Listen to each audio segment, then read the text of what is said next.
হলো আমাদের মধ্যে একটা আকীদা চালু আছে,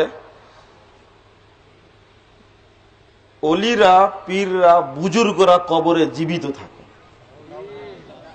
এবং ভক্তরা মনে করে যে আমাদের কথাগুলো শুনেন আর আমাদের ইবাদত গুলো আল্লাহর কাছে পৌঁছে দেন।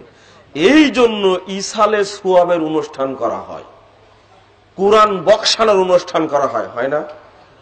দিব্যি চলছে কুরআন বক্সানোর অনুষ্ঠান। কোথায় পেলেন ইসালে সুয়াবের অনুষ্ঠান? এটাই বলেছিল যখন তাদেরকে বলা হলো তোমরা এই সমস্ত ব্যক্তির কাছে যাও কেন, সূরা জুমার ৩ নম্বর আয়াত। তখন তারা বলেছে মা না'বুদুহুম ক্বালু না'বুদুহুম ইল্লা লিয়াবুদুল্লাহা ইল্লা লিয়ুকাররিবুনা ইলাল্লাহি যুলফা। আরে মুহাম্মদ, তুমি পাগল নাকি? আমরা তো তাদের ইবাদত করি না, আমরা তার কাছে যাই, তার ইবাদত করে এই জন্যই তারা যেন আমাদের কথাগুলো আমাদের ইবাদতগুলো আল্লাহর কাছে পৌঁছে দেয়। কাফেরদের আকীদার আমাদের আকীদার মধ্যে কোনো পার্থক্য থাকলো? তাহলে আমরাও তো যাই পীরের দরবারে ইখলাসের সাথে।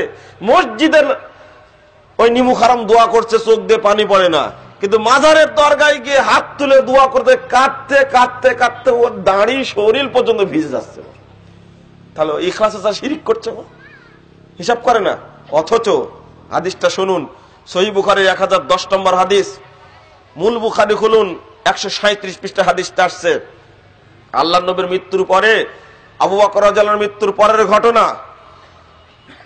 যখন দুর্ভিক্ষ হতো, পানি যখন হতো না, ওয়াইদা কুহিতু, যখন তারা দুর্ভিক্ষের মধ্যে পড়ে যেত, তখন সাহাবীরা বলতেন, উমর রাদিয়াল্লাহু আনহু বর্ণিত হাদিসটা, আল্লাহুম্মা ইন্না কুন্না নাতাওয়াসসালু বিনাবিয়িকা, হে আল্লাহ, আমরা আপনার কাছে পানি চেতাম আপনার নবীর মাধ্যমে।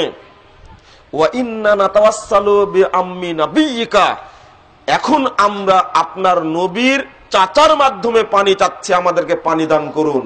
হাদিসের শেষের শব্দ আছে ফাইস কওডা, তাদেরকে পানি দান করা হতো। এটা সহিহ বুখারীর হাদিস।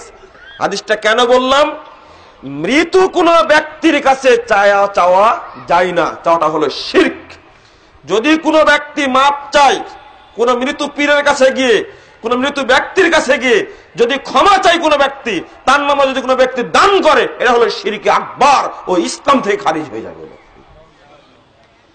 কারণ এখানে দেখুন, যে মদিনায় নবী মুহাম্মদ সাল্লাল্লাহু আলাইহি ওয়াসাল্লাম শুয়ে আছেন, ওই মদিনায় সাহাবা কেরাম কবরের কাছে না গিয়ে রাসূলের জীবিত চাচা আব্বাসের কাছে গিয়ে বললেন আমাদের জন্য আপনি দোয়া করুন।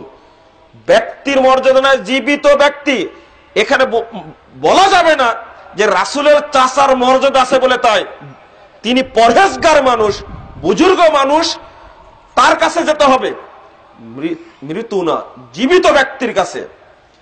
যদি পৃথিবীর ইতিহাসের শ্রেষ্ঠ মানুষ মুহাম্মদ সাল্লাল্লাহু আলাইহি সাল্লাম কবর থেকে তার প্রিয় সাথী সাহাবীদের উপকার যদি না করতে পারেন, সাহাবীরা যদি তার কাছে না যায়, পৃথিবী তার কোন পণ্ডিত রয়েছে তার কবরের কাছে গিয়ে চাওয়া যায়? আর যারা যায় তাদের মাথা কি ঠিক আছে? সাহাবীরা গেলে প্রথম রাসূলের কবরের কাছে যেতেন।